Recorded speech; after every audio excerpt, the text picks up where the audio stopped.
Ok, amen. On va prier au dernier jour. Au dernier jour. Seulement les vrais chrétiens verront en Jésus. Au dernier jour. Au dernier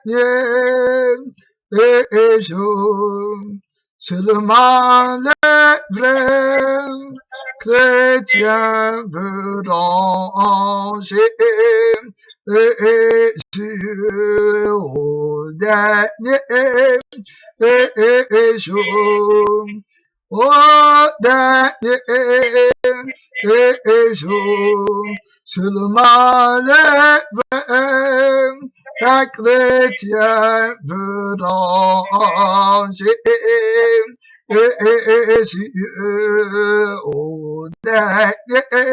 Au dernier jour. Au dernier jour, seulement les vrais chrétiens verront en Jésus. Amen. On va prier, on va remettre nos vies entre les mains de Dieu. On va demander à Jésus de faire de nous des vrais chrétiens, des vrais enfants de Dieu, afin qu'au dernier jour, nous n'ayons pas honte, nous ne soyons pas rejetés, que nous ayons pas avec les saints. L'Esprit de Dieu est ici, là. Jésus aime toute âme, toute personne qui vient à lui avec un cœur pur, un cœur sincère. Il ne le mettra point dehors. Il a dit que je ne mettrai point dehors celui qui vient à moi, car je suis descendu du ciel, non pas pour faire ma volonté, mais la volonté de celui qui m'a envoyé. Donc, prie, remets ta vie, ton âme, ton esprit, ton corps entre les mains de Dieu. C'est l'heure de prière. Père puissant, roi de gloire, nous venons devant toi. En ce moment, te demander la grâce, Seigneur Jésus, de devenir des vrais chrétiens, des vrais enfants de Dieu. Seigneur, des enfants de Dieu lavés, sanctifiés, purifiés. Mon Père, exempt de toute souillure. Mon Père, car seuls les vrais chrétiens verront ta face. Seigneur Jésus, étends ta main miséricordieuse sur nous en ce moment. Purifie-nous, Père éternel, le corps, l'âme et l'esprit. Lave-nous, Seigneur Jésus, par ton sang précieux. Seigneur, nous prions pour ne pas être rejetés au dernier jour, quand tu vas venir avec les anges de ta gloire, avec les anges, avec la gloire de ton Père, Jésus-Christ, le roi céleste. Nous t'en supplions, Père éternel, que nous soyons avec toi, force de Dieu, grâce éternelle, révélation éternelle, révèle ta porte. Jésus, c'est toi qui sanctifie, c'est toi, Père éternel, l'agneau de Dieu, qui enlève le péché du monde, qui enlève les souillures du monde, qui enlève la tristesse, mon Père éternel, la malédiction du monde. Que la gloire, que la louange, que la louange te revienne pour des siècles éternels, au nom tout puissant du Seigneur Jésus-Christ. Amen. Amen. Amen. Quand viendra la fin, où seras-tu, mon ami? Le temps qui s'en va ne revient plus. Aujourd'hui tu vis, mais demain tu mourras. Prépare-toi donc à la rencontre de ton Dieu. Ah, mais quand viendra la fin, où seras-tu, mon ami? Le temps qui s'en va, oh, ne revient plus. Aujourd'hui tu vis, mais demain tu mourras. Prépare-toi donc à la rencontre de ton Dieu. Ah, mais la vie est si belle, mais tu ne vivras pas pour toujours. Le temps qui s'en va ne revient plus. Oh, aujourd'hui tu vis, mais demain tu mourras. Prépare-toi donc à la rencontre de ton Dieu. Oh, mais quand viendra la fin, où seras-tu, mon ami? Oh, le temps qui s'en va ne revient plus. Aujourd'hui tu vis, mais demain tu mourras. Prépare-toi donc à la rencontre de ton Dieu. Amen, amen, amen. Amen. Donc, on va prier, on va partir devant le trône de grâce. Tu vas prier pour ta famille, tu vas prier pour tes frères, pour tes sœurs, tu vas prier pour tes enfants, tu vas te tenir à la brèche pour demander à Jésus la grâce, la faveur. Demande-lui la faveur des personnes qui sont encore en vie dans ta famille, afin que Jésus leur accorde la vie éternelle, la vie éternelle. On va prier.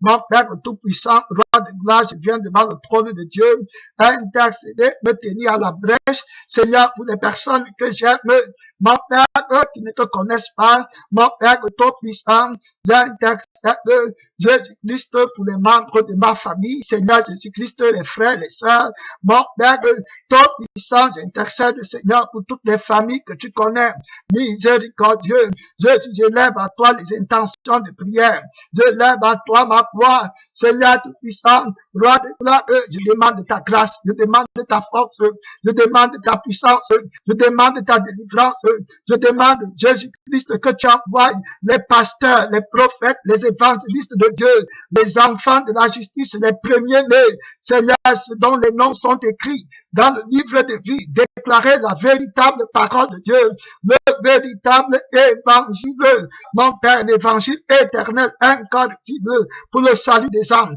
Prie, ma soeur, mon frère, prie, c'est l'heure du réveil, c'est l'heure d'intercéder. Si tu aimes tes enfants, prie pour eux. Si tu aimes ton mari, prie pour eux. Si tu aimes ta femme, prie pour elle. Si tu aimes tes frères, tes soeurs, ta mère, ton père, prie pour eux. Jésus n'est pas un sorcier, Jésus n'est pas un magicien. Demande, il te donnera. Cherche, tu trouveras. Intercède, mets tes genoux à terre, tourne ton cœur vers le Dieu Tout-Puissant, tourne ta pensée vers le Roi de gloire. Oublie les distractions du monde. Oublie tout ce qui est aux alentours, oublie le travail, oublie tout maintenant, tourne ton cœur vers l'éternité, demande à Jésus la grâce pour ta famille, pour les bien-aimés, mon Père Tout-Puissant, organise les retraites, dis à Jésus d'organiser les retraites dans ta famille, Dieu lui d'organiser les rencontres spirituelles, les campagnes d'évangélisation dans ta famille, Dieu lui d'utiliser, mon Père puissant, je t'en supplie, tu as dit dans ta parole, par la bouche de Pierre, l'or et l'argent, je n'en ai pas, mais ce que j'ai, je te donne. Au nom de Jésus, lève-toi et marche, mon Père Tout-Puissant. Je prie que les paralytiques marchent dans ma famille, dans ma maison, mon Père Tout-Puissant, chez mes amis, mon Père éternel, Jésus, je t'en supplie, le Roi éternel, révèle ta gloire, Seigneur. Révèle ta puissance, révèle ta miséricorde, envoie le réveil dans ma famille, dans nos maisons, dans les villages, envoie le réveil, Jésus-Christ, envoie les pasteurs, les prophètes, Jésus, mon Père, pour qu'on déclare les merveilles de Dieu, la bonne nouvelle de l'évangile, véritable qui donne la vie éternelle. Jésus, nous te rendons gloire. Notre Père, notre force, que la gloire, que la victoire te devienne au nom Tout-Puissant. Merci Seigneur. Au nom Tout-Puissant de Jésus-Christ. Au nom Tout-Puissant de Jésus-Christ. Merci Seigneur. Merci Seigneur. En toi, je me confie. Mais toi, je me rapproche. Enseigne-moi ta parole. Oh Jésus, prends pitié de moi. En toi, je me confie. Oh, alléluia. Vers toi, je me rapproche. Enseigne-moi ton mystère. Oh Jésus, prends pitié de moi. Une fois encore, en toi, je me confie. En toi seul, Jésus, vers toi, je me rapproche. Enseigne-moi ton mystère. Oh Jésus, la pitié moi. Amen. Agneau de Dieu qui a levé le péché du monde. Prends pitié de moi. Agneau de Dieu qui a levé le péché du monde. Oh, prends pitié de moi. On va chanter encore une fois. Le chant dit que agneau de Dieu qui enlève le péché du monde. Jésus enlève le péché du monde entier. Donc tes péchés ne sont rien. Quels sont tes péchés? Quels sont-ils? Que grands que soient-ils? Le Seigneur Jésus-Christ, l'agneau de Dieu, va les enlever. Merci Seigneur. Donc on va chanter du fond de ton cœur, mon frère, ma soeur. Oh, alléluia. Fais confiance en Jésus-Christ, il va te purifier. Donc on va chanter. Agneau de Dieu qui enlève le péché du monde. Oh, prends pitié de moi. Alléluia. Oh, de Dieu, oh, qui enlève le péché du monde. Oh, prends pitié de moi. Amen. On va prier pour que Jésus-Christ renverse le mur de Jéricho. Hein? On va prier maintenant dans ta vie, les montagnes, les barrières, les hauteurs. Jésus-Christ aura pitié de toi. Les premiers murs de Jéricho, c'est le péché, c'est l'iniquité, hein? C'est la rébellion, c'est la vie d'Adam, c'est le sang du péché, c'est le sang de la rébellion. Jésus-Christ va renverser la barrière de l'inimitié. Maintenant, dans ta vie, si tu as la foi, viens par la prière, dis à Jésus, aie pitié de moi, agneau de Dieu, c'est toi qui ôtes le péché du monde. La Bible dit qu'il va sauver son peuple de ses péchés. Voilà le salut. Quand tu dis que tu as le salut, tu es sauvé. Ça veut dire que tu es sauvé de tes péchés, parce que l'âme qui pêche, c'est elle qui mourra. Donc Jésus t'a sauvé en te délivrant du péché. Tu vas prier pour que les montagnes tombent. Amen. Merci Seigneur. On va prier, donc demande à Jésus, c'est l'avant-dernière requête, dis à Jésus que les barrières de ma vie tombent, le cœur de pierre tombe, l'esprit de péché tombe, l'esprit de vanité tombe, les fils d'Anak tombent devant le trône de Dieu, les fils d'Amalek tombent devant le trône de Dieu, oui mon Père éternel, Dagon tombe devant Dieu, le Dieu de l'orgueil tombe devant le trône de Dieu, le Dieu de la vanité du monde tombe au nom de Jésus-Christ devant l'alpha et l'oméga qui a renversé la barrière de l'inimitié. Le Dieu de l'argent tombe au nom tout puissant de Jésus-Christ.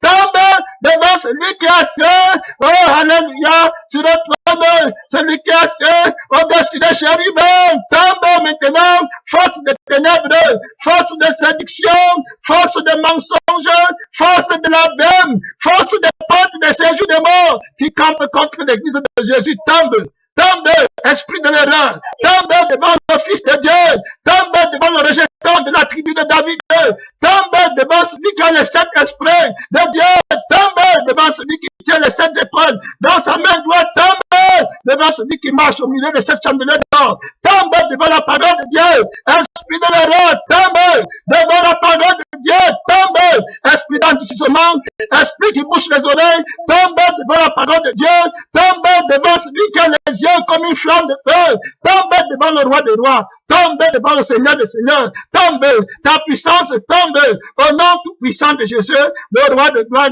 la victoire éternelle, la résurrection et la paix, la lumière du monde, tombe ténèbres devant le Fils de Dieu, que la gloire te revienne. Que la louange te revienne au nom tout puissant du Seigneur Jésus-Christ. Au nom tout puissant du Seigneur Jésus qui a fait l'expiation du péché une fois et pour toutes par l'offrande de son corps. Merci Seigneur. Merci Seigneur. Merci Seigneur. Merci Jésus-Christ. Merci Roi de gloire. Merci souverain sacrificateur qui a fait l'expiation du péché. Merci Seigneur de toutes sortes de péchés par l'offrande de son corps. Oh, Alléluia. Et il est ressuscité, il s'est assis à la droite de Dieu le Père Tout-Puissant. Au règne au-dessus de toutes les principautés, dominations, autorité. On va prier la dernière requête de prière. C'est la dernière requête. Tu vas prier pour les malades, les orphelins. Tu vas prier pour les pauvres, les veuves, les lépreux. Tu vas prier pour eux, les amis de Jésus, les méprisés. C'est là qu'on crache, qui on crache, hein, les amis de Jésus, les gens de Lazare, qui appartiennent de la famille de Lazare. Lazare le pauvre, qui est mort et qui a été accueilli dans le sein d'Abraham, alors que le riche a été jeté dans le tourment éternel. Le riche, avec les malédictions, ils ne veulent pas sentir la misère. C'est ça la pensée de Dieu, la pensée de la parole de Dieu. Jésus-Christ, qui est la parole de Dieu, ne pense pas comme un homme. Il ne pense pas comme toi. Il pense en fonction de son royaume de lumière et de gloire éternelle. C'est celui qui est son ami qui est heureux, qui est son ennemi qui est malheureux. Avec ton or, avec ta cargaison d'or, toi, hein, qui devient le fils du roi de Babylone, hein, la grande prostituée qui s'est corrompue, qui a séduit les rois de la terre avec ses richesses. Ils n'ont pas eu le temps de Dieu, de connaître Dieu. Ils ont vendu leur âme à Satan à cause des trésors d'Égypte. C'est l'heure de prière. Demande à Dieu d'avoir pitié des orphelins, des veuves. Demande-lui la grâce, il est le Dieu des orphelins. Père Tout-Puissant, roi de gloire, mystère de Dieu, tu nous appelles, Père éternel, à être unis à la brèche pour les malheureux, les méprisés, les orphelins, les pauvres. Toi qui allais dîner dans la maison de Simon le lépreux, Seigneur des Seigneurs, Alpha Omega, viens dans nos cœurs, viens dans nos maisons, viens dans nos temples, viens dans nos églises, roi de gloire, viens prendre le trône, chasse le riche, Seigneur, mon Père éternel, le discoureur de ce siècle, qui ne connaît pas la sagesse de Dieu, la prédication de la foi est une folie pour ceux qui périssent, mais pour ceux qui sont sauvés, elle est la puissance de Dieu, mon Père éternel, tu as confondu les choses élevées du monde, et tu as élevé, Seigneur Jésus, celles qu'on méprise. Telle est ta volonté, tu les as cachés à ceux qui sont grands, mais tu les as révélés aux petits enfants. C'est en cela que Jésus se réjouit. Telle est ta volonté. Celui qui s'humilie trouvera le chemin de la grâce. Quelconque s'élève sera rejeté et abaissé. Mon Père, ce sont les décrets éternels du Dieu immortel. Seigneur Tout-Puissant, mon Père, nous disons Amen à ta volonté, Amen à la voix de l'Esprit, que celui qui a l'Esprit, qui a les oreilles, entende ce que l'Esprit dit aux églises. Oui, Père éternel, oui, merci Seigneur. À toi soit la gloire, à toi soit la gloire. Oh, ressuscité, merci Seigneur. Béni soit celui qui vient au nom du Seigneur. Au nom puissant, merci Seigneur. À toi soit la gloire. Dans les murs de Jéricho sont tombés, les puissances des ténèbres sont rompues, la puissance de la mort, du péché, des ténèbres, du cimetière, la puissance de l'eau, la puissance des dominations, des autorités, des esprits méchants dans les lieux célestes. Maintenant, Jésus les a jugés. Oh, alléluia, il les a jetés dehors de ta vie. Si jamais tu es entré dans la présence de Dieu, que la gloire, que la louange, que l'adoration et la victoire, l'éloge, l'admiration ne soient qu'à Jésus seul pour des siècles éternels. Au nom tout puissant de Jésus-Christ. Amen. Merci Seigneur. Amen. Merci Amen. Seigneur. Amen. Merci Seigneur. Aujourd'hui, je crois qu'on a à peu près, il y a une personne qui n'a pas le réseau. On espère qu'ils vont revenir. Donc, on va continuer dans la parole de Dieu. Hein, comme je vous disais, le Seigneur est pressé, amen, de sauver ses enfants et de les nourrir. Il n'y a pas de père ou bien il n'y a pas de parents dans le monde qui aimerait voir ses enfants affamés. Amen. Donc, Jésus-Christ est notre Père et il prend plaisir à nous nourrir de la nourriture spirituelle. Amen. Il y a une nourriture que tu dois manger pour te soutenir dans le monde auquel tu appartiens. Ceux qui sont dans ce monde-ci mangent le matin, à midi, le soir pour bien se sentir dans leur chair. Mais la Bible nous dit aussi que nous, les enfants de Dieu, on a une nourriture à manger. Jésus-Christ a enseigné à ses disciples que j'ai une nourriture à manger que vous ne connaissez pas. Amen. Et la nourriture là, c'est le pain vivant. Et Jésus a dit que si on ne mange pas, on ne mange pas lui, le pain vivant, on n'a pas la vie en nous-mêmes. Amen. Donc c'est une vie que le monde ne connaît pas. C'est une vie étrangère que le Seigneur donne. C'est pour ça que vous allez voir les gens qui ne veulent pas grandir dans la connaissance de Christ, discutent la parole de Dieu, ils vont, ce n'est pas une vie que tu connaissais avant. Amen. Ce n'est pas une vie que ton raisonnement que tu avais avant en Égypte va te permettre de comprendre. Ce n'est pas ça là.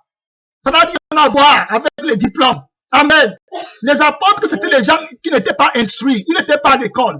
Mais Dieu leur a confié le mystère de l'évangile. Amen. Donc, tu ne dépends pas de réfléchir, j'étais à l'école, j'étais à l'université, j'ai étudié la théologie, tout ça, ça ne veut rien dire. Il y a une vie que le Saint-Esprit vient avec quand il entre dans ton cœur. Amen. Il te donne la vie. J'ai déjà expliqué ici que les femmes qui ne savent pas lire, les aveugles, les grands-pères qui ne savent pas lire, vont nous dépasser dans le royaume de Dieu, nous qui avons les Bibles à la main. Amen. Parce qu'ils sont venus vers Jésus avec un vrai cœur de repentance et ils ont aimé Jésus. Jésus leur a donné la vie et l'esprit de la parole. Alors que toi, avec ton grand intellect, tu n'as que les lettres de la parole et le mensonge du diable dans ton cœur. Donc, tu as la lettre de la parole, mais tu as une vie qui est contraire à la parole. Donc, tu ne comprends pas la vie du mensonge, l'esprit du mensonge, qui n'est pas l'esprit de la parole, parce que tu n'es pas venu avec un vrai cœur pour écouter la parole de Dieu et lui obéir et l'adorer comme Dieu. Tu es venu avec l'esprit là du monde et du mensonge et tu te glorifies de la lettre. Donc, tu dis, l'esprit du mensonge qui est en toi et qui a une vie, et un sentiment qui est contre la parole de Dieu, te combat à l'intérieur. Il t'explique la Bible. Maintenant, tu pars dans l'écriture, tu lis la Bible autrement, avec d'autres oreilles. Jésus a dit que celui qui a les oreilles pour entendre, amen, entendre. Donc, il y a des gens qui ont les oreilles pour ne pas entendre. Il y a des gens qui ont les oreilles pour entendre à leur propre prédiction et à leur propre ruine. Ça veut dire qu'ils ont les mauvaises oreilles. Les oreilles de la corruption de l'esprit qui est en eux. C'est en fonction de ça qu'ils partent dans la Bible. C'est en fonction de ça qu'ils choisissent les pasteurs. C'est en fonction de ça qu'ils choisissent les églises. C'est en fonction de ça qu'ils choisissent les amis. C'est en fonction de ça qu'ils font les décisions de leur vie. Donc, si tu n'étais pas repenti, tu n'es pas mort avec Christ pour recevoir la vie. Jésus-Christ dit que sa parole, c'est la vie et l'esprit. La parole, la parle. La parole de Dieu a les yeux. La parole de Dieu a les oreilles. La parole de Dieu a une conscience. La parole de Dieu a un sentiment. Donc, Jésus, il a un sentiment. Je vous dire que celui qui s'est véritablement repenti, même s'il ne connaît pas la Bible, il va aller au ciel. Amen. Parce que la vie de la Bible est déjà en lui. Donc, quand le diable lui parle par l'arrière en disant qu'il va mentir, dans son cœur, lui, il a déjà l'amour de la vérité et la vie de la sainteté en lui. Donc, la pensée qui vient de l'extérieur pour lui dire d'aller faire quelque chose est contraire à la vie qui est en lui.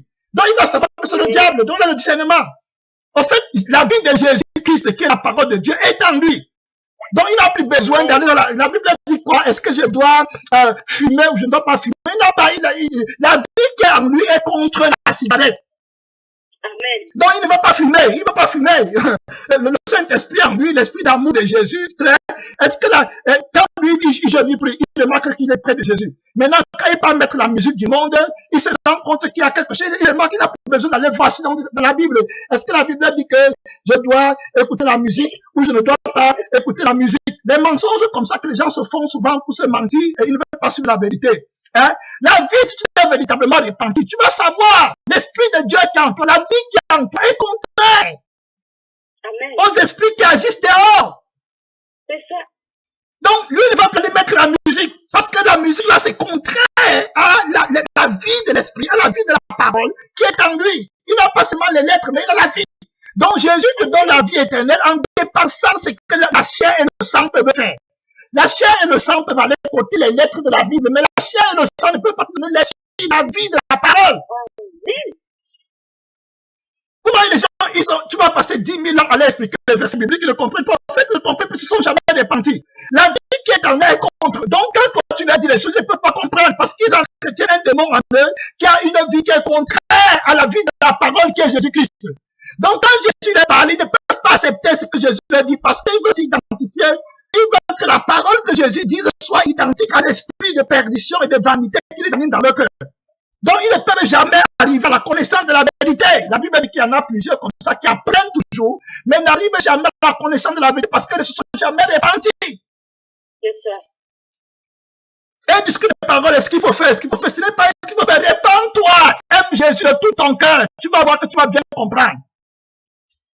Parce qu'on comprend du cœur. C'est en comprenant du cœur qu'on parvient au salut. Ce n'est pas compréhension intellectuelle. Donc, vous voyez bien que beaucoup de gens n'ont pas la vie éternelle à cause de ça. Ils ne se sont jamais repentis. Et ils comptent des Écritures. Est-ce que la Bible a dit que je peux marcher avec les mondains ou je peux pas marcher avec les mondains? Mais est-ce que toi-même, quand tu marches avec le mondain, si tu as le Saint-Esprit dans ton cœur, quand le mondain a parlé des convoitises, des choses du monde, est-ce que toi, si tu as la vie de Dieu, tu ne sens pas que c'est contraire à la vie que Jésus t'a donnée? Tu ne connais donc pas Jésus? Tu n'as pas les sentiments de Jésus. Quand il se glorifie, je suis comme ça, j'ai le doctorat, je roule dans telle voiture, Est-ce que tu ne vois pas que c'est une vie qui est contraire à la vie que Jésus t'a donnée en toi si tu es véritablement un enfant de Dieu? C'est très clair. Donc tu n'as même plus besoin de dire qu'allons dans la Bible. Tu sais toi-même que quand tu te mets avec lui, en toi, la vie là est contraire. C'est les ténèbres et la lumière. C'est très simple. Tu n'as pas besoin d'aller d'abord tourner, contourner. Donc, quand tu n'as pas le vrai esprit, c'est pour ça que Jésus dit que, à ses disciples que c'est à vous qu'a été donné de connaître les secrets du royaume de Dieu. À eux, ils n'en comprennent pas. Jésus n'est pas allé en parabole. Parce qu'ils n'ont pas la vie de la parole, ça ne sert à rien. Même s'ils comprennent, ils vont seulement aller s'enorgueillir avec. Parce qu'ils ne veulent pas comprendre pour aimer Jésus et le servir. Ils vont comprendre pour devenir quelqu'un. Donc leur péché, c'est qu'ils ont la vie du diable, qui est la vie de l'orgueil qui est en eux. Donc tous, même quand ils viennent vers Dieu, ils veulent toujours trouver un tout pour s'enorgueillir. Ils ne veulent pas mourir. Ils ne veulent pas être crucifiés avec Christ. Donc la connaissance de Dieu, Dieu ne met pas à leur disposition. Ce sont les gens qui ne se sont pas repentis. Amen. D'après les fondements de l'évangile de Jésus. Ils ont fait les repentances superficielles avec les fausses enseignements de salut. Que Jésus va venir faire de pas quelqu'un sur la terre. Et c'est en fonction de ça qu'il commence à croire que Jésus est. Et il veut maintenant que toutes les paroles qu'il entend viennent apaiser le faux Jésus là qui vit dans son cœur. Hein, ce n'est pas ça. On parle de la vie de Jésus-Christ, les sentiments qui sont les sentiments d'humilité. Lui-même, en tant que Dieu, s'est pris comme un homme et il ne faisait pas d'effort. C'était sa vie. C'était un plaisir, une passion pour lui.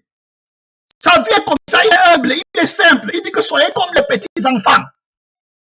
Ce n'est plus que tu vas chercher à aller les trucs que je veux devenir. Est-ce que la Bible dit que la Bible dit aspire à ce qui est humble. Si tu as l'esprit d'humilité en toi, tu vas t'accorder avec la parole. Mais si tu as l'esprit d'orgueil, tu ne vas pas comprendre. Tu commences à tourner. Est-ce que c'est vrai? Tu commences à chercher les prophètes de mensonges dehors et tu n'es pas repenti. Pareil pour les filles qui sont dans les maquillages, les pantalons. Elles n'ont pas l'esprit d'humilité en elles. Elles commencent à chercher les écritures. Tu sais ce qu'est l'écriture? Tu n'as pas l'esprit de Dieu, d'humilité en toi, de sainteté, les sentiments nobles, d'humilité, d'abaissement, de brisement. Tu n'en as pas. Donc même si on code 10 milliards d'écritures, tu ne pourras pas. Parce que c'est en fait, tu ne cherches pas la vérité. Tu cherches toi simplement à satisfaire l'esprit de vanité qui t'entretient dans l'illusion. Tu cherches à le nourrir. Tu n'es pas repenti. Jésus ne te connaît même pas. Hier, je méditais, encore le Seigneur disait que, dans sa parole, que fils de l'homme, ces gens-là que tu vois, portent leur idole dans leur cœur. Est-ce que je peux me laisser consulter par eux? Ils sont là, ils veulent leur Dieu. On a vu ça, on s'en va là tout à l'heure. C'est là qu'on s'est arrêté hier. Je vous ai dit comment on est venu aujourd'hui. Le veau d'or, c'est l'idole qu'ils portent dans leur cœur. C'est ça.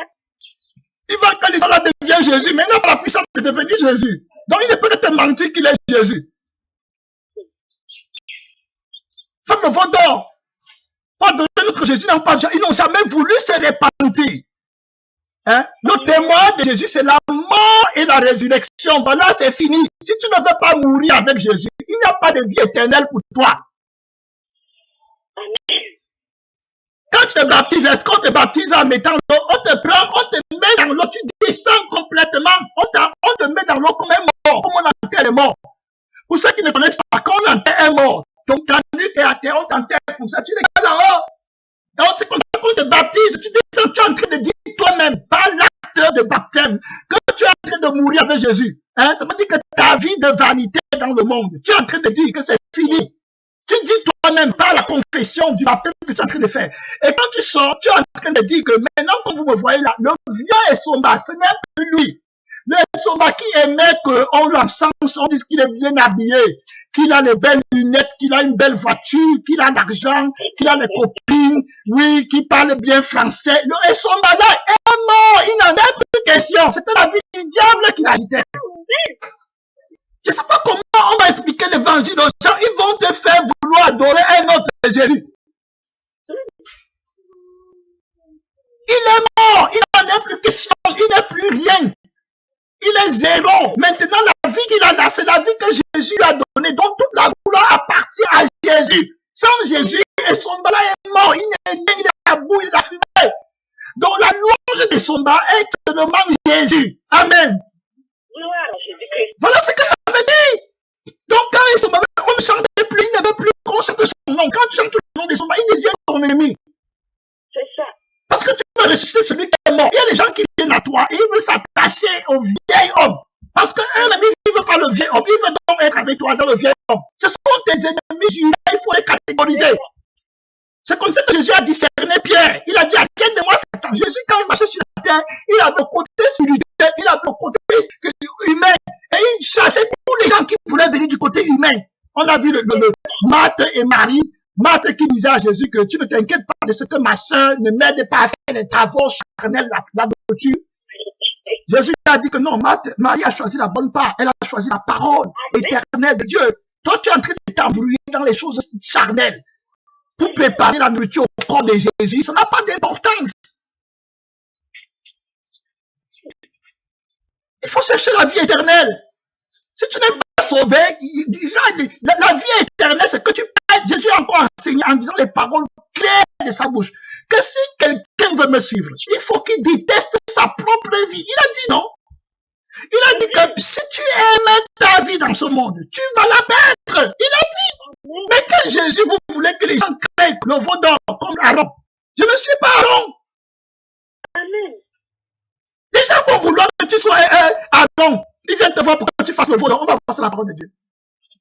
Il faut que tu fasses un Jésus qui va lui donner les plaisirs dans la chair, qui va les permettre de porter des maquillages et des bijoux. Il faut donc que toi, tu te convertisses, tu deviens le Jésus là. À ce moment-là, tout le monde va t'aimer. C'est un esprit d'erreur, un esprit de mort, un esprit incroyable qui veut remontrer. Vraiment, le ministère de l'Antéchrist veut vraiment faire face à l'Église. Claire, il revendique le trône de Jésus à l'Église. On a vu ça hier, on va revenir là-dessus. Je suis parti de vous avec l'enseignement, quand on est parti d'abord sur l'enseignement de Judas. Judas qui a marché avec Jésus-Christ, je reprends bien Judas pour qu'on comprenne le ministère des 30 pièces d'argent. J'avais expliqué que les 30 pièces d'argent là, c'était pas seulement l'argent comme vous voyez, quand on dit que l'argent est la source de tous les maux, vous croyez que c'est le billet qu'on sort 10 000. C'est ce que le billet de 10 000 a fait à ton âme. C'est ça que représente véritablement l'argent. Quand tu as donc l'argent là, qu'est-ce que ça fait? L'argent fait que tu te sentes bien dans la chair. L'argent te permet de t'enorgueillir, de te croire supérieur aux autres. L'argent te permet de croire que tu es un Dieu. Tu n'as plus besoin de rien. Ça te donne la sensation de la vie joyeuse et brillante dans la chair. Tu peux manger ce que tu veux. Tu peux t'habiller comme tu veux. Tu peux attirer les regards sur toi. Amen. Parce qu'au fait, quand les gens qui veulent être riches, ce n'est pas parce qu'ils cherchent un endroit pour dormir ou manger et boire. Non, c'est pas ça le problème. Le problème, c'est qu'ils ne veulent pas l'humiliation. Ils veulent être des gens dans ce monde. Ils veulent être des dieux. Parce que le diable dit à Adam au jardin d'Éden que si tu manges de ce fruit défendu, tu auras la connaissance et tu vas devenir comme Dieu. Et c'est l'esprit-là qui t'anime pour que tu cherches l'argent. Donc le ministère des 30 pièces d'argent que Judas cherche donc sa vie joyeuse et brillante sur la terre. Voilà ce qu'il cherche. C'est pourquoi il veut les 30 pièces d'argent. Voilà la fonction des 30 pièces d'argent. Oh, Jésus, son maître, savait déjà que le diable qui est maman va venir avec l'argent pour vouloir l'amener à l'enfer éternel. Jésus l'aide donc. Jésus aide Judas. Il lui dit que si tu veux venir avec moi, mon ami, il faut que tu renonces à tout ce que tu possèdes et que tu détestes ta propre vie et que tu cherches à la perdre même. Parce que si tu cherches à la gagner, tu vas automatiquement me trahir. Mais lui ne comprenait pas. Il a donc suivi la voie facile et le diable lui a dit non, voilà 30 pièces d'argent. Tu vas trahir Jésus. Et puis Judas maintenant, sachant que Jésus-Christ est miséricordieux, il commence à s'amuser avec la miséricorde de Dieu. Satan maintenant impersonnalise Jésus et il commence à enseigner Judas sur l'enseignement de Jésus. Il dit à Judas, mais regarde, Jésus est miséricordieux. Prends d'abord les 30 pièces d'argent, va mener une vie joyeuse et brillante dehors avec les amis du monde. Le frère et son malade te dérangent. Hein? Jésus là te dérange. Les paroles qui disent ça te dérange. Va d'abord mener une vie joyeuse et brillante dehors. Hein? Après, quand tu seras vieux, hein, tu vas te repentir. Jésus va t'écouter. Il est miséricordieux. Hein? Et il a compris, il dit, mais ça c'est vrai. Jésus est miséricordieux, il pardonne à tout le monde. Il n'a jamais dit que je ne pardonne pas. Satan lui dit que regarde sur le gros lot. Quand tu vas prendre ça, qui va savoir? Tu vas trahir Jésus. Personne ne va connaître. Hein? Tu vas le trahir en secret. Vous voyez, Judas vient devant Jésus pour le trahir. Il appelle Jésus qui est mon maître. Comme toi aujourd'hui, tu es là, tu dis à Jésus qu'il est ton Seigneur. Il lui dit bien mon maître. Jésus lui dit aussi mon ami. Parce que Jésus va te prendre dans la ruse de ton cœur. Jésus lui dit aussi mon ami et tu crois que tu es l'ami de Dieu. Il dit que ce que tu es venu faire, fais-le. Tu es venu faire quoi à l'église? Mon frère, ma soeur, regarde ton cœur. L'église, c'est pour la vie éternelle. Amen. Je répète encore, c'est la vie éternelle. La plupart des gens que Satan a réussi à arrêter, il avait réussi à les distraire de leur objectif, qui était la vie éternelle. Pour eux, voler voir les gens là, la vie éternelle n'est pas la force motrice. Le diable les demande d'abord comment? Il a dit que tu as déjà la vie éternelle. C'est-à-dire que c'est ça que le premier mensonge que le diable va taper avec. Tu as déjà la vie éternelle. Quand tu as dit oui il y a 2000 ans à Jésus, c'est déjà fini. Alors que la Bible dit travaillez à votre salut avec crainte et tremblement et tout et tout. Non, le côté ne te dit pas. Il te dit que tu es déjà sauvé. Il t'envoie vers les prophètes des mensonges. C'est comme ça que Judas était. Donc Judas prend l'argent maintenant. Il veut trahir Jésus. Après, lui ne sait pas que c'est le diable qui l'enseigne. Et que le diable est plus malin que Judas. Parce que le diable lui aussi, il connaît dans sa tête que Judas s'est dit que Jésus est miséricordieux. Et qu'après, Judas va dire qu'il va se repentir. Le diable connaît. Mais le diable l'entraînait là où Jésus ne peut plus venir. Mais Judas, lui, ne connaît pas qu'il y a un endroit où Jésus ne peut pas venir. Il ne connaît pas. Il ne sait pas qu'il y a ce qu'on appelle la dernière grâce. Il y a une limite. Il y a une limite. Lui ne connaissait pas. Mais Satan connaissait parce qu'il connaît bien Dieu. Donc, quand Satan te manque, toi, tu le suis. Tu crois tu es plus malin. Tu peux me repentir demain. Je vais d'abord jouir un peu de plaisir. Je vais un peu boire le vin ici. Je vais un peu fumer la cigarette. Demain, je vais me repentir. Demain sera tout ça va arriver. C'est moi qui commande le soleil, non? C'est moi qui commande la nuit. Quand c'est moi qui fais que la nuit se lève. Tu vois l'orgueil que tu as. Tu crois que c'est toi qui fais que le jour se lève. C'est toi qui t'es créé toi-même. Tu commandes tes jours. Tu vas mourir le jour où tu veux. Tu peux mourir accidentellement. Non. La mort là, c'est pour les autres. Le suicide, c'est pour les autres. Judas ne peut pas s'imaginer qu'il peut se suicider. Il marche avec Jésus qui a ressuscité Lazare. Comment il va se suicider?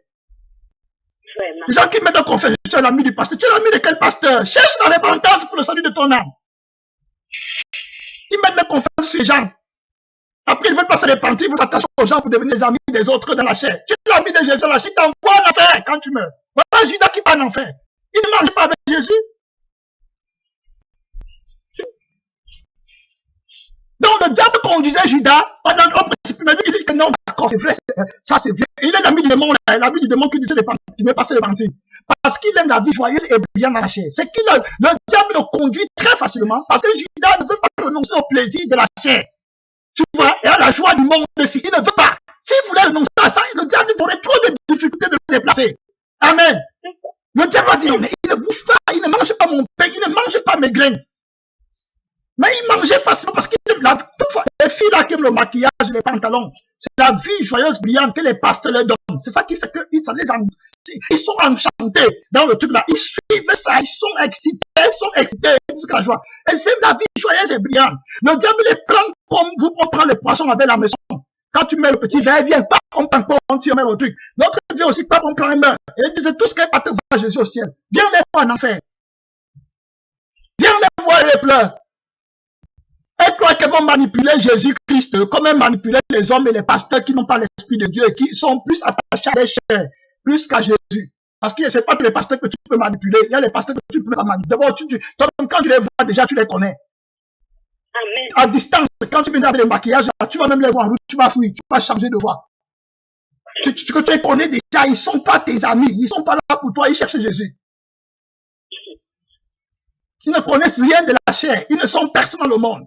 Donc quand Judas partait maintenant, il disait que non, c'est vrai, je vais d'abord prendre l'argent, les 30 pièces d'argent. La Bible dit que les souverains sacrificateurs étaient contents quand Judas a dit qu'il va vendre Jésus. On le donnait, ils étaient contents, vous voyez.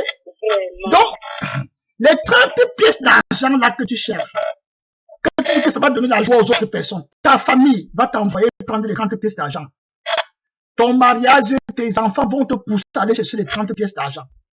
Parce que ça leur donne la sensation de la joie, le bonheur sur la terre, au détriment de la consécration à Jésus-Christ. Donc, et c'est comme ça que les membres de l'église envoient les pasteurs aller chercher les 30 pièces d'argent.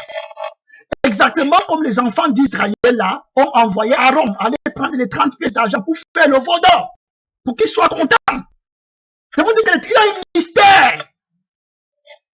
Quand Judas apporte les 30 pieds d'argent qui s'est répandu, les sacrificateurs disent que ça c'est le prix du sang.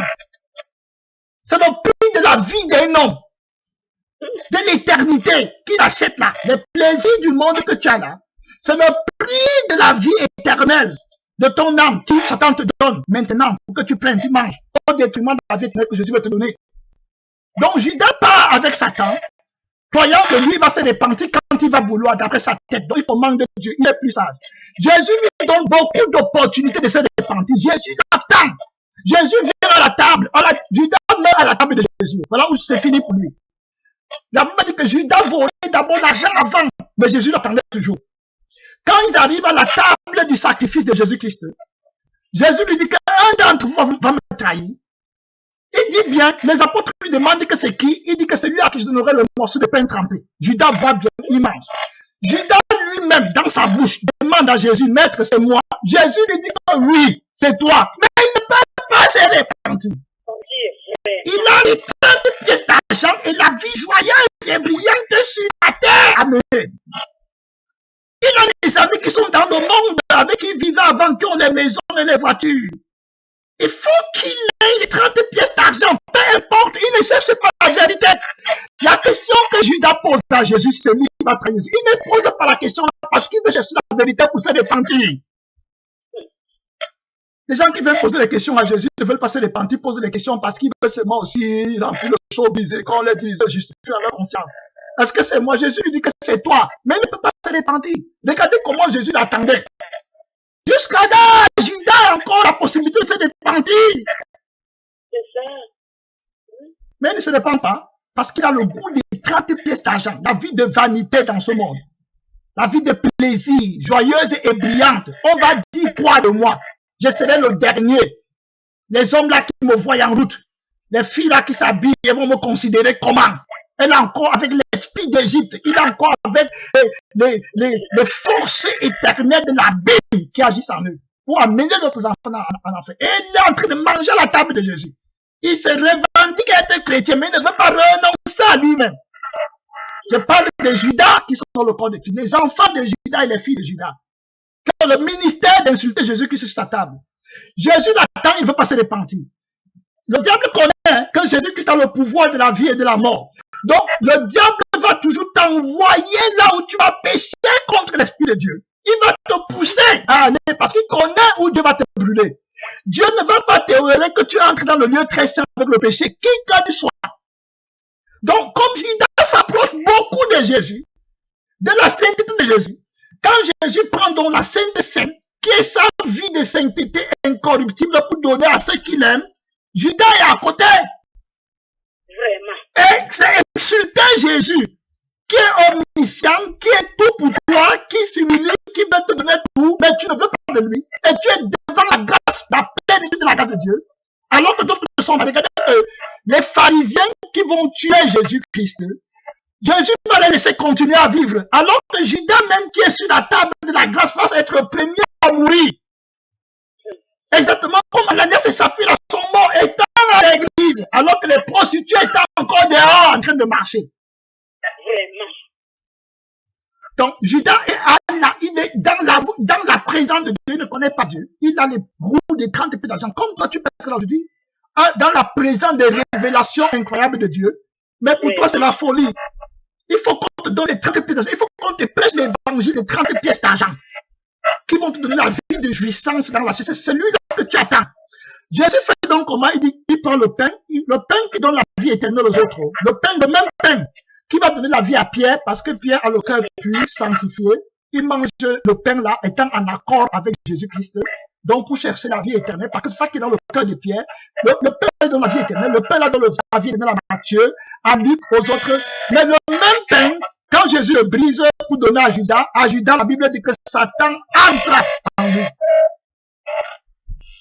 On te donne le pain de la parole de Dieu, et puis Satan entre en toi. Tu vois comment ça peut être très grave pour certaines personnes. Quand tu as deux esprits, tu veux manger à la table de Dieu. On te donne le pain de la... Jésus-Christ, tu vas dire que c'est quel pain? Le même pain que les autres mangeaient. Mais pour toi, comme il y a l'esprit de mensonge en toi, le pain qui était supposé t'aider à aller dans la vie éternelle, à louer Dieu, à avoir la vie éternelle comme les autres, comme tu voulais rester dans le monde. Jésus lui donne le pain là. La Bible dit que Satan entre en Judas. Et puis c'est fini. Tant pis, maintenant Jésus dit que c'est fini pour Judas, c'est terminé. Jésus a même dit qu'il vaut mieux pour toi et pas tenir, mais il ne peut pas comprendre. Il veut les 30 pièces d'argent. Voilà donc on est parti la fois dernière. Donc Jésus a dit que si quelqu'un veut venir à moi, qui renonce à lui-même, celui qui aimera sa vie dans ce monde, la perdra. Tous les pasteurs, les prophètes, les évangélistes qui sont tombés, c'était le même point là où ils sont tombés. On a vu l'histoire de Job. Job avait vaincu Satan comment? Il avait renoncé à lui-même, à sa vie, à tous ses enfants. Il a béni Dieu, n'a pas maudit Dieu. Jésus l'a restauré. Donc si tu ne veux pas renoncer à toi-même, tu ne pourras jamais comprendre la vie. C'est de là qu'on est parti. En parlant de la vie de la parole de Dieu qui est en nous, qui est la nature contraire au péché que Satan veut suggérer dans nos pensées. Donc, quand tu t'es véritablement repenti, tu vas recevoir la vie de la parole là en toi. Tu vas connaître. Parce que la lumière est déjà en toi. Tu vas discerner. Voilà ce qu'on a dit. Donc, on est parti de là maintenant. On a lu dans le livre de Exode 32, on parlait du veau d'or. Voilà où on s'est arrêté hier. On a parlé du veau d'or, que les enfants d'Israël avaient fait, un veau d'or. On avait vu comment ils avaient fait le veau d'or. Je vous dis que tout ce qui a été dans le passé, ça se répète. Les enfants d'Israël avaient fait le veau d'or. Voilà. Comment ils ont fait le veau d'or? J'avais lu avec vous. Je vais lire et puis je vais expliquer rapidement.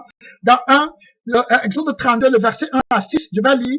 La Bible dit, le peuple, voyant que Moïse tardait à descendre à la montagne, s'assembla autour d'Aaron et lui dit, allons, fais-nous un Dieu qui marche devant nous. Car ce Moïse, cet homme qui nous a fait sortir du pays d'Égypte, nous ne savons ce qu'il est devenu.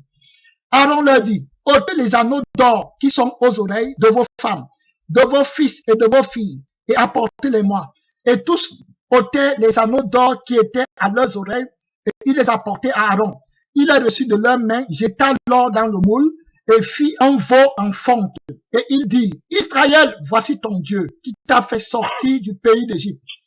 Lorsque Aaron vit cela, il bâtit un autel devant lui, et il s'écria, demain, il y aura une fête en l'honneur de l'Éternel. Voilà.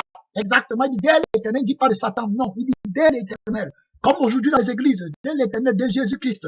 Et dit, le lendemain, le peuple se levait de bon matin, là ils sont ponctuels, il offrit des holocaustes et des sacrifices d'action de grâce, le peuple s'assit pour manger et pour boire, puis se levait et se divertir. Voilà ce que était dans leur cœur. Ils voulaient le divertissement, la vie facile dans le monde, la vie joyeuse et brillante. Donc, quand on a commencé à enseigner ça, je suis parti dans le livre de Luc 17, je vous ai montré comment Jésus-Christ lui-même, qui est la parole qui a été faite chair, avait enseigné comment l'homme riche était mort, il allait en enfer, il était riche, et il avait dit que l'homme riche en enfer, il avait mené une vie joyeuse et brillante sur la terre. Et je vous avais expliqué que c'est le sentiment qui agite les faux chrétiens, et les faux pasteurs, et les faux prophètes. Et ils sont généralement plus nombreux que les vrais enfants de Dieu. Puisque Jésus lui-même appelle ses enfants petits troupeaux. Il les appelle le petit troupeau. Donc le troupeau de la perdition est très grand. Donc Dieu ne dépend pas des nombres. J'ai déjà expliqué ça ici maintes fois. Qu'au temps de Noé, Jésus-Christ a détruit tout le monde. Il a pris 8 personnes. Il ne regardait pas le nombre. Au temps des enfants d'Israël, il n'y a eu que 2 qui sont entrés dans la terre promise. Ils étaient 600 000 au départ, mais il n'y a que 2 qui sont entrés. Dieu n'est pas l'ami du nombre. Donc, si tu cherches la vérité dans le nombre, tu te mens toi-même. Ce n'est pas Dieu que tu cherches. Tu te mens, tu réfléchis en fonction des démons qui agitent dans ton cœur. Tu ne réfléchis pas en fonction de la vérité. Donc, Dieu n'est pas le Dieu du nombre. Il est la vérité. Il ne dépend pas des hommes. C'est les hommes qui doivent dépendre de lui. Donc, je parle de là. Maintenant, la Bible dit quoi? Que le peuple, voyant que Moïse tardait à venir, se rassembla autour d'Aaron. Je vous avais expliqué hier. Hier, j'ai expliqué que le peuple-ci, quand Moïse tardait, Moïse était en train de jeûner et de prier. Amen. À la montagne, pendant 40 jours. C'était le temps du jeûne, le temps de brisement. C'est le temps là où l'église est actuellement. Les pasteurs de Christ, les enfants de Dieu sont dans la crucifixion de la chair. Amen. Maintenant, l'église a le témoin de Jésus. La Bible dit que Christ, notre Pâque, a été immolé. La Bible dit qu'à chaque fois qu'on mange le pain de la communion, on annonce la mort du Seigneur Jésus. Donc nous servons Dieu dans la mort de Jésus. Amen. Dans l'humiliation de Jésus. Maintenant, les chrétiens qui ne veulent pas attendre dans l'humiliation de Jésus, afin que Jésus vienne nous racheter complètement dans la gloire éternelle, ils ne peuvent pas être patients. Donc, il faut être animé par le désir de faire un autre Jésus, qui va leur donner la vie facile dans le monde. C'est qu'il faut qu'on comprenne la parole de Dieu.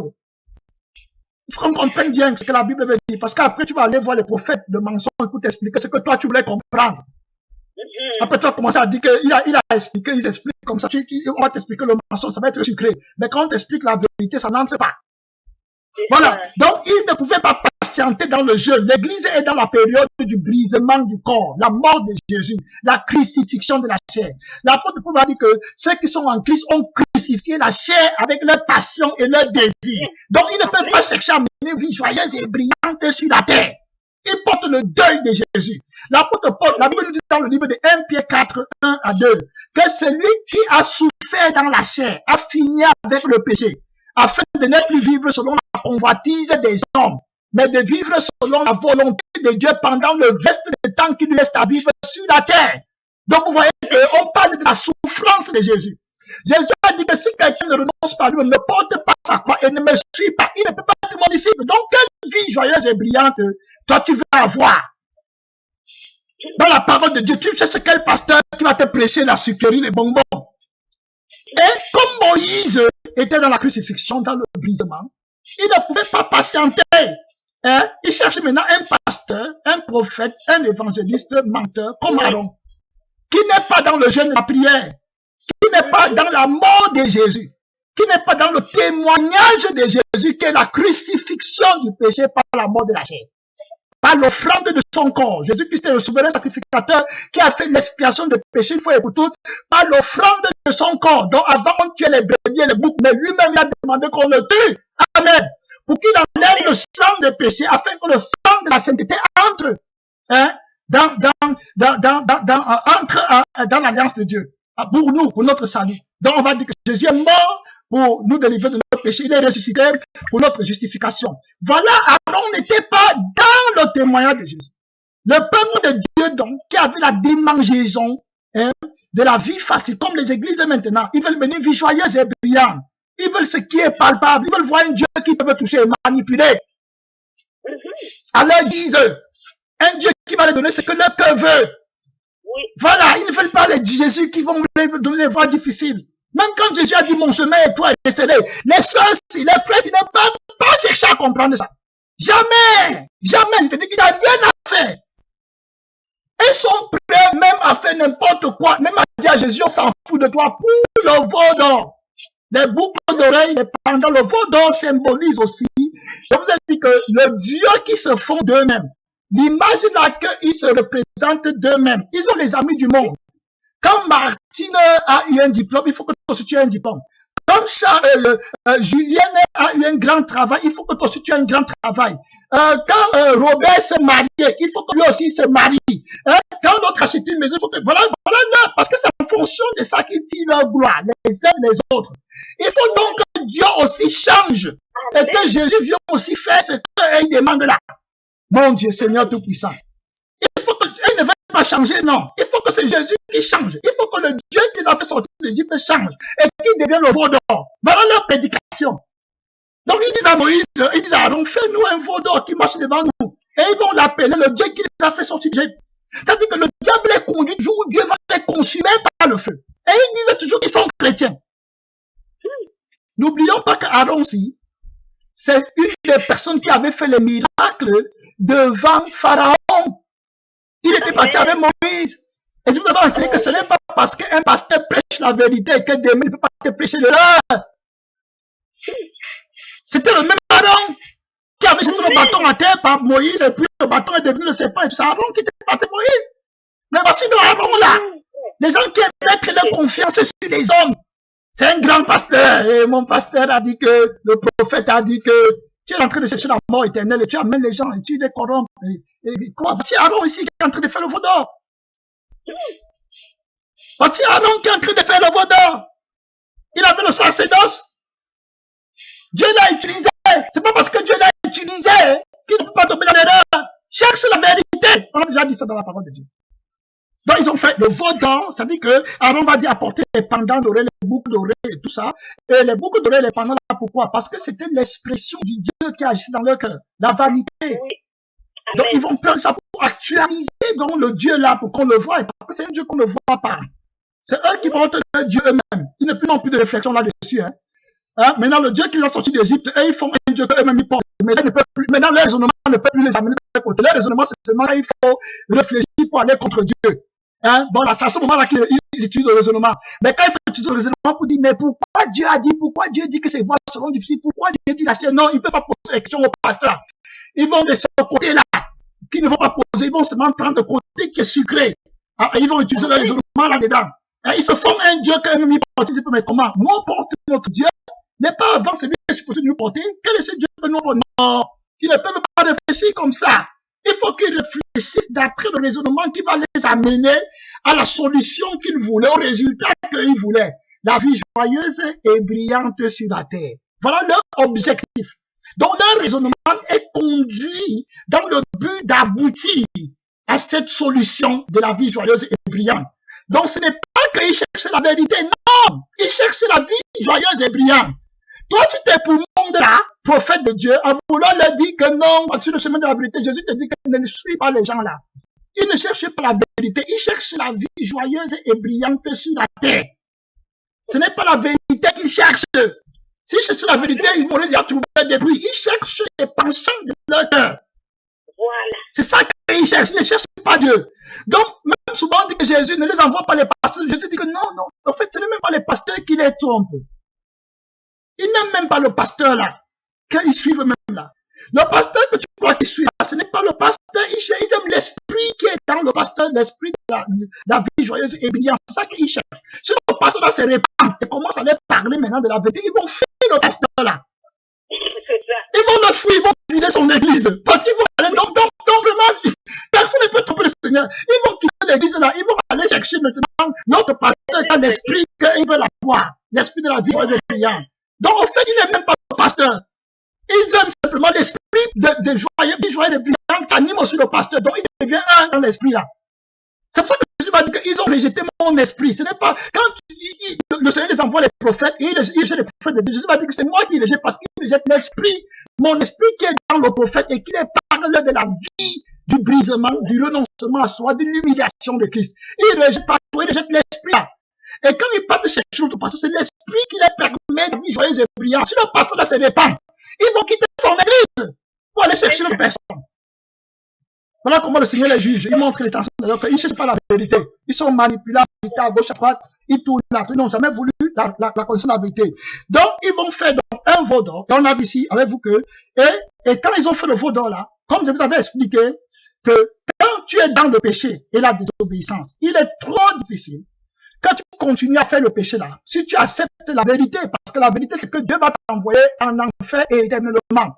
Donc, pour que tu acceptes de continuer à mettre les boucles d'oreilles, les pantalons et adorer l'image de toi et la fausse adoration, à chercher la vie brillante et joyeuse, il faut que tu acceptes le mensonge. Le mensonge qui va t'apaiser dans ton péché. Parce que si tu reconnais la vérité, que ceux qui mettent les boucles d'oreilles, les pantalons, ils vont être jetés en enfer, tu ne pourras pas les mettre étant à l'aise. Tu ne pourras pas. Donc, pour que le matin, tu te lèves et que tu mettes les pantalons, le boucle d'oreille et puis le maquillage sur toi, pour te faire belle, pour que les gens te voient et qu'on te respecte aussi, et qu'on dise que tu es sexy. Voilà. Il faut que tu acceptes que non, ce n'est pas Jésus qui a dit que, que ce n'est pas Jésus-Christ qui a dit que les boucles d'oreilles ne sont pas bons et tout, c'est les raisonnements, c'est les interprétations des pasteurs. Ah! Et puis tu appelles maintenant Aaron, parce que tu avais vu Aaron avec Moïse. Et le diable te donne beaucoup de pouvoir sur Aaron, la confiance sur Aaron. Aaron te dit que non, Dieu n'a pas dit comme ça. Voilà. Aaron, c'est l'image des faux pasteurs qui sont dans la même erreur. Voilà. Donc Aaron te dit que oui, c'est comme ça. Maintenant, tu es à l'aise pour aller mettre les maquillages et les pantalons et les jeans sexy et puis les strings.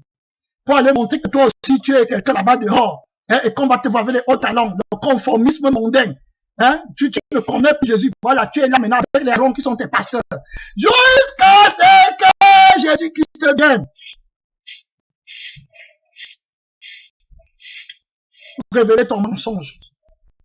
Et ce que je disais, c'est que ça s'est fait, voilà, la vie des enfants d'Israël, comment? Ils vont dire que ça, c'est l'éternel. Ils vont dire que voici le vrai Dieu.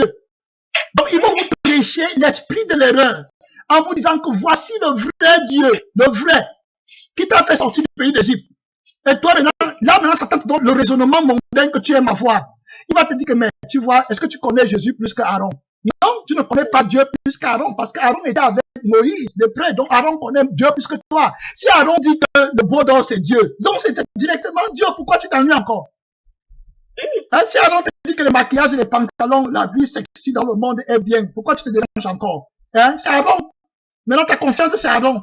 Tu sacrifies la vérité, ta vie éternelle, en te rendant volontairement aveugle. Parce que tu veux mener la vie joyeuse et brillante. Tu ne veux pas rester dans le brisement. Tu commences à mentir à Dieu que c'est Aaron qui t'a... C'est toi-même qui allais voir Aaron pour qu'il te donne le voleur. Toi que tu ne connais pas, c'est le démon qui est en toi qui veut mener la vie joyeuse et brillante et te divertir, comme tu étais en Égypte avant. C'est le divertissement là qui te manque. Jésus te dérange avec sa croix et sa mort. Maintenant, il faut que tu sèches sur le divertissement. Je buvais tranquille dans les bars avec les mondes, on parlait, on avait la vie joyeuse et brillante, on se mariait, on avait nos enfants, on partait en France, en Europe, en Amérique, on faisait notre vie avec les filles dans les boîtes de nuit. Jésus, nous, voilà. Après, tu passes sur les passes de l'heure, dehors là-bas, tu dis que tu cherchais Dieu. Tu cherchais Dieu. Tu cherchais Dieu. Tu cherchais Dieu. Tu cherchais la vie éternelle. Donc, on a vu ça. Et puis, on a vu verset 6 que le peuple, ils vont dire quoi? Ils vont dire qu'ils vont offrir des sacrifices à Dieu. Et vous avez vu que la propriété caractéristique des églises qui sont déjà mortes et qui servent le veau d'or, en disant qu'ils servent Jésus, je vous répète bien, ils ne disaient pas qu'ils servent Satan. Oui, non. Parce que s'il dit que Satan, tout le monde va commencer, il va te dire que c'est Dieu. La propriété caractéristique là, c'est qu'ils vont chercher à faire les mêmes œuvres, actions que les vraies églises font. Croyant qu'en faisant les actions là, ils vont être justifiés devant Jésus. Vraiment, Seigneur Jésus. Donc, ils vont aller aussi chanter sur la chorale, ils vont aussi aller prêcher. Et après, ici, qu'ils vont faire les sacrifications de grâce et quoi. Ça veut dire qu'ils vont aussi dire merci Seigneur. Mais là, merci Seigneur, c'est que j'ai eu la voiture. Ce n'est pas que Jésus m'a sanctifié, parce que là, ils ne connaissent pas celui-là, non. Jésus m'a fait aimer le monde. Non, ça ne peut pas sanctifier Jésus comme ça, là. Parce que le veau d'or n'a pas fait le miracle, là. C'est ce que je vous dis. Le veau d'or ne peut pas les sortir d'Égypte. Donc, si c'était le vrai Dieu qui les avait sortis d'Égypte, ils auraient loué la louange de la sanctification. Parce que c'est la sanctification qui te sort d'Égypte. Donc, le sang de Jésus te sort. Le sang des saints. Donc, la louange du vrai chrétien, c'est la sanctification. Il loue Dieu pour la vie éternelle. Donc, le veau d'or ne peut pas les donner la louange là. C'est pour ça que quand tu vas dans les églises où on adore le veau d'or, la louange, c'est sur l'accomplissement de ce qu'ils ont fait pour être conformes dans le monde. C'est ça. J'ai eu la voiture, j'ai eu le travail, il est toujours dans les styles, les maquillages, les machines, ils sont en train de le veau d'or. Et il dit qu'il donne de gloire à Jésus. Jésus m'a fait, il est dans la dureté qu'on voit, il n'a pas la louange de témoignage. Va dans les églises où Jésus-Christ est le roi et le véritable Seigneur. Ils vont dire, oh, le Seigneur m'a sanctifié. Oh, alléluia! J'étais un meurtrier, j'étais un voleur, j'étais comme ça, Jésus m'a purifié. Jésus m'a donné. C'est ça qu'ils voient. Ils voient le bonheur venir. Ils disent à d'autres que, regarde, moi j'ai une maison, j'ai un château au ciel. Quand notre roi va venir, on va vivre éternellement, sa pensée au ciel. Mais ceux qui ont le veau d'or, ils vivent leur vie maintenant, comme l'homme riche. C'est ça. Le divertissement, le plaisir dans la chair. Voilà leur caractéristique. Et ils disent que c'est Aaron, et Aaron qui est le chef, donc le pasteur là, il va leur dire pour les exciter et pour que leur jouissance dans la chair soit sans remords. Parce que c'est un petit remords là, ça ne sera pas au comble. Donc il faut qu'on les manque, c'est Jésus. Donc il va dire, il faut des prières au nom de Jésus, quelque chose comme ça, par la langue. Ah, tu vois, les démons là entrer dans cette fois-ci, dit que c'est une fête en honneur de l'Éternel qui nous a fait sortir du pays d'Égypte. Ils sont dans les péchés. Ils servent un Dieu dans l'abomination, dans les choses abominables que Dieu a dit. Ils ont l'appareil d'une prostituée incroyable. Ils disent qu'ils sont en train de servir le Dieu qui est 3 fois saint, qui a obtenu la rédemption du corps, de l'âme et de l'esprit, et de la pensée, de la conscience, de tout l'être nouveau. On dit qu'il y a une nouvelle créature. Et ils sont en train de servir Mammon en disant qu'ils sont des deux. Et ils disent que c'est une fête en honneur de l'Éternel. Regardez le nombre de personnes qui meurent. Et la fin, comme je vous avais expliqué hier, parce que notre temps est presque passé déjà, il va dire donc, et le peuple, après avoir, quand ils vont finir d'offrir les sacrifices d'action de grâce, ils rentrent dehors, viens les voir maintenant dans leur maison. C'est la vie joyeuse et brillante. On met la musique, on danse, on appelle le monde, on cause les mêmes causeries qu'on avait avant, il y a 10 000 ans. On est dans les trucs d'éducation, les mêmes amis du monde qu'on avait avant. les mêmes trucs là, les agitent, après ils attendent le dimanche pour venir encore dans le fond. Ce n'est pas l'adoration de Dieu. Le même style du monde. Les mêmes styles, ma soeur, c'est les mêmes styles qui les animent. Et ils sont là, ils viennent comme ça devant l'église qui sont des enfants de Dieu. Hein? Et puis les Aaron sont là en train de les paître. Hein? Donc ça, ce n'est pas l'évangile qu'on a vraiment compris. Et Dieu va descendre finalement, j'avais dit avec vous dans Exode 33, Exode 33, le Seigneur va descendre et il va se fâcher très mal, il va dire à Moïse, amène-moi tes gens là-bas, je ne les connais pas. Je ne les ai jamais connus. C'est ça que Jésus lui-même a déjà prophétisé au dernier jour. Beaucoup m'ont dit, Seigneur, Seigneur, vous appelez le veau d'or. Seigneur, ce n'était pas Dieu.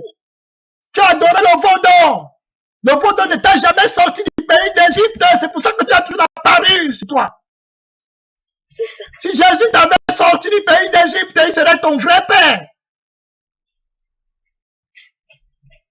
Les gens qui portent les péchés sur le corps, ils vont te dire que Dieu ne voit pas l'intérieur. La Bible dit que lorsque le peuple eut entendu ces sinistres paroles, il fut dans la désolation et personne n'a mis ses ornements. Quand la parole de Dieu entre dans ton cœur, les choses comme ça ne peuvent plus t'agiter. La parole de Dieu entre dans ton cœur, l'éternité.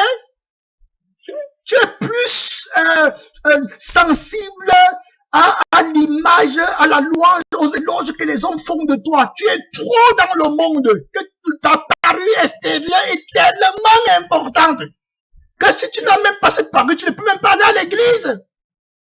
Je connaissais même des filles qui ne pouvaient pas aller à l'église s'ils n'ont pas un nouvel habit. Et rien de plus étonnant, c'était dans l'adultère. Hein? C'était dans l'adultère. C'est avec moi, l'adultère, c'est très... Et pas à l'église. Et avec Aaron là-bas qui les enseigne n'importe quel genre de doctrine. Pas à l'église. Viens voir quand il chante la louange. Quand la fille chante, écoute la belle voix. Écoute la prière. Elle est dans l'adultère. Je dis avec moi là. Je dis pas avec une autre personne. Je parle avec moi. Elle ne peut pas se repentir. Non. Il faut que le fond de la vie joyeuse et brillante. Et pas l'église de la joie. Quelle joie tu es dans l'adultère. Il faut que tu amènes à l'église tel habillement, on te voit, tu peux chanter, va le truc là-bas. Après, il vient enseigner les aux gens. La Bible dit que l'Éternel dit à Moïse, dit aux enfants d'Israël, vous êtes un peuple au courroide, si je montais un seul instant au milieu de toi, je te consumerai. Voilà le vrai Dieu, on le craint, on a peur de lui. Ce n'est pas ton ami. On se répand de ses péchés quand on vient vers lui. Il brûle.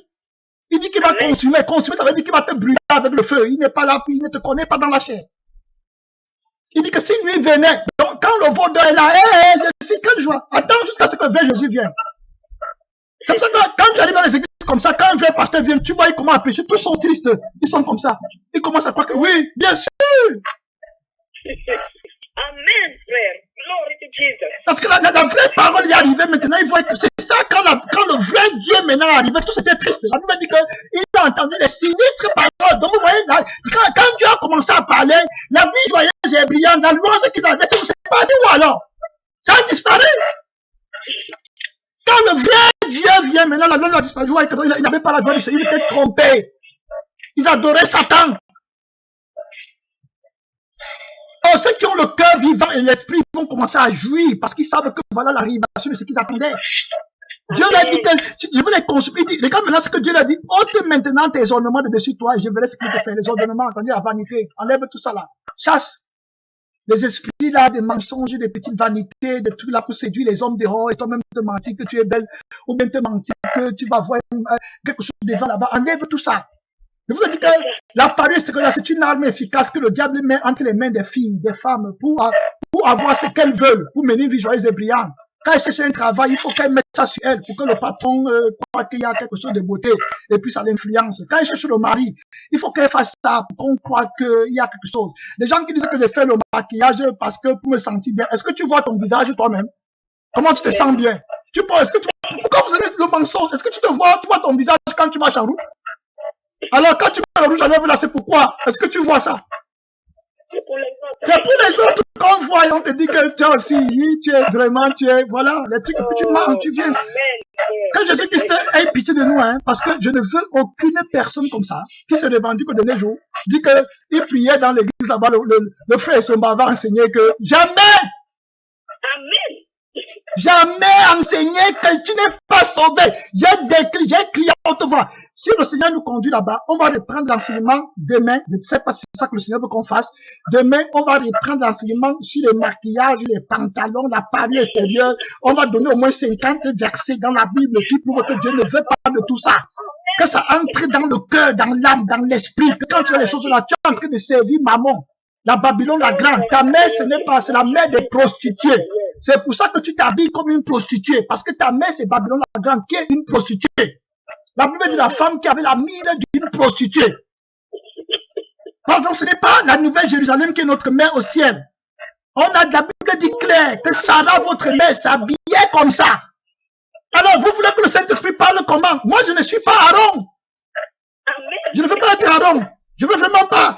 La Bible dit que les enfants d'Israël se dépouillaient de leurs ornements. Voilà, quand le Nouveau Testament dit encore enlèvez les ornements. Mais les fils de Babylone la grande, et ils veulent avoir le veau d'or pour Dieu. Donc, ils veulent avoir leur ornement sur eux qui les permet de mener la vie joyeuse et brillante sur la terre pour célébrer leur victoire dans le monde. Nous, on n'est pas là dans ça, on porte la mort de Christ et l'humiliation de Jésus dans notre chair. Ôtez les ornements. Alors, Dieu n'a jamais dit de percer les oreilles et tout ça. Il faut qu'on entre la parole de Dieu. On va s'arrêter ici, là. Donc, on prend la vanité qui anime les personnes qui sont en train de marcher dans l'enfer et qui appellent le veau d'or Jésus et qui disent qu'ils sont enfants de Dieu.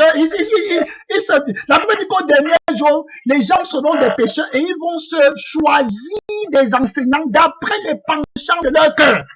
Oui. Donc, quand ils ont le goût du veau d'or et de mener la vie joyeuse et brillante, ils vont dire que telle personne est un bon pasteur. Parce qu'il va nous enseigner, il va nous faire le veau d'or. Et le veau d'or nous permettre de mener une vie joyeuse et de nous divertir. Ils dansent dans les églises, tu arrives, ils sont en train de danser les makossa à l'église. Tu danses quel makossa à l'église? Tu n'es pas sauvé. Et tu ne sais même pas ce que veut dire la louange. Ils connaissent rien, on les a embrouillés. Ok, camarade, tu sais pas prier. Donc, on va entrer dans la parole de Dieu. Le Seigneur Jésus-Christ est en train de préparer son église. Vous avez dit que nous sommes l'armée de Dieu et chaque armée a une tenue. Donc, quand tu es de l'armée de Dieu, quand on te voit, même si tu es une femme, quand on te voit seulement, on reconnaît que celle-ci déjà elle n'est pas dans la mondanité. Même ta tenue doit déjà être un évangile que les gens peuvent lire. Amen. Ta apparence, ta parure, ta tenue. Et tu n'as pas honte de ça. Quand tu n'es pas encore sanctifié, tu commences à avoir honte. Nous tous, on avait les dîmes percés, les trucs, on a enlevé ça.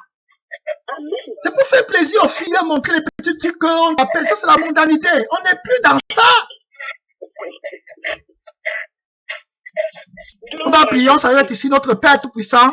Seigneur Jésus, tu veux qu'on soit dépouillé du vieil homme, donne mon Père éternel du veau d'or. Seigneur, Seigneur, tu ne veux pas que nous soyons des sarons. Mon Père éternel, des enfants de la perdition qui se mentent servir Jésus, alors qu'ils suivent les penchants de leur cœur, leur voix. Mon Père, Seigneur Tout-Puissant, tu veux nous en garder, Jésus-Christ. Tu veux que nous soyons irrépréhensibles, Seigneur Tout-Puissant. Tu veux que nous ayons des vêtements blancs, séparés, sortis d'Égypte. Que toute la pensée de l'Égypte, la nature de l'Égypte, la vie de l'Égypte, la manière de faire des Égyptiens ne nous suivent pas, Seigneur Tout-Puissant. Roi de gloire, Jésus-Christ, car aucun esprit égyptien n'entrera dans le royaume de Dieu.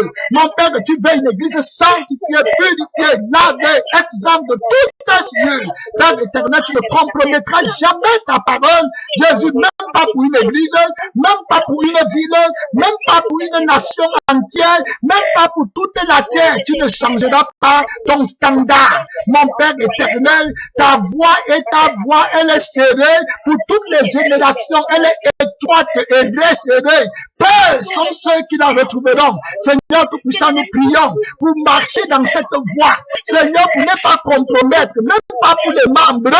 Mon Père éternel, Jésus-Christ, de ne pas chercher l'approbation des hommes, mais de te chercher, de t'aimer, Jésus, la vérité éternelle, la lumière éternelle. Seigneur, tu as dit que si tous t'abandonnent, toi-même, tu vas rester seul, parce que le Père ne t'a pas laissé seul, tu vas rester avec ton Père. Jésus, même si le monde nous abandonne, toi, tu vas rester avec nous, le berger fidèle. Seigneur, que la gloire, que la louange, que l'adoration, Père éternel, te devienne à toi seul pour des siècles éternels, Jésus-Christ. Que la gloire te devienne. Merci Seigneur. Au nom très puissant de notre Seigneur Jésus-Christ. Merci Seigneur. Merci Seigneur. La prière est terminée. Gloire à Dieu. On a dansé un véritable feedback aujourd'hui sur la parure extérieure qui est un instrument efficace du diable pour détruire les enfants de Dieu. Hein? Et nous ne voulons pas que ça se répande autour de nos bien-aimés, autour de l'église. Et voilà, donc ceux qui sont dans la parure extérieure, les maquillages, les longs, les boucles d'oreilles, les pantalons, les strings, tous ces trucs-là qui sortent de l'abîme, on n'est pas, l'église de Jésus-Christ n'est pas dans la mode. Il n'est pas conduit par un esprit de mondanité. L'église de Jésus, c'est l'église de Jésus, une église irrépréhensible qui est sensible à la sainteté de Dieu. Voilà l'église que Jésus veut bâtir. Et c'est pour ça, voilà, dans la parole de Dieu, elles vont dire que le Dieu ne regarde pas l'extérieur. Et la Bible dit qu'il faut se voiler la tête. Alors, si Dieu ne regarde pas l'extérieur, pourquoi la femme se voile la tête? Pourquoi entrer dans tout genre de doctrines mensongères? Hein? Donc, prenons une résolution ferme. Demain, si le Seigneur le permet, on va entrer dans la parole de Dieu. Et s'il y a des questions sur les trucs là, peut-être qu'on va encore les aborder, mais je pense qu'il n'y aurait pas de questions si notre repentance est véritablement sincère devant le Seigneur Jésus-Christ pour la richesse de la vérité. Donc, on va s'arrêter ici. Hein, on a fait 1h15, que le Seigneur nous pardonne, mais je crois que ça a été édifiant. Je salue donc, je salue les personnes qui sont connectées. Mon ordi